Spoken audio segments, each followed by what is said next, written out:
اللهم إنا نسألك مرافقة نبينا محمد صلى الله عليه وسلم. اللهم أسقنا شربة هنيئة من كف حبيبنا محمد صلى الله عليه وسلم لا نظمأ بعدها أبدا يا أرحم الراحمين. لا تحرمنا من مرافقة نبينا، لا تحرمنا من النظر إلى وجه حبيبنا محمد صلى الله عليه وسلم. اللهم إنا نسألك رضاك والجنة، اللهم إنا نسألك رضاك والجنة ونعوذ بك من سخطك والنار. اللهم انصر أخواننا يا أرحم الراحمين، اللهم انصر أخواننا في فلسطين يا أرحم الراحمين، اللهم انصرهم نصرا آجلا غير عاجل يا أرحم الراحمين. اللهم احفظهم واحفظ أولادهم، اللهم احفظهم واحفظ نساءهم، اللهم احفظهم واحفظ رجالهم، اللهم احفظهم واحفظ مجاهديهم.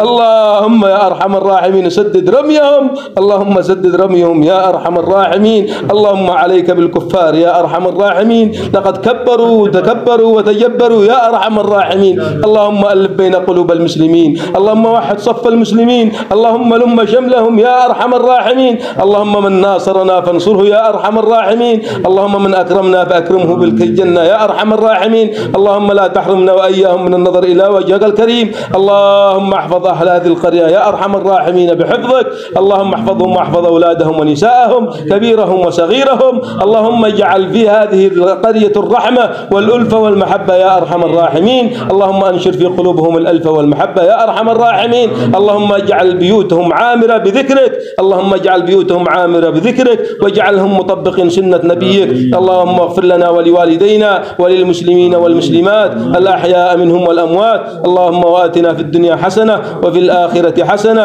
وقنا عذاب النار. وصلى الله وسلم على سيدنا محمد وعلى آله وصحبه أجمعين. جزاكم الله خيرا.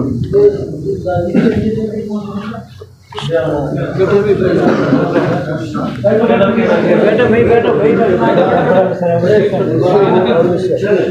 भाई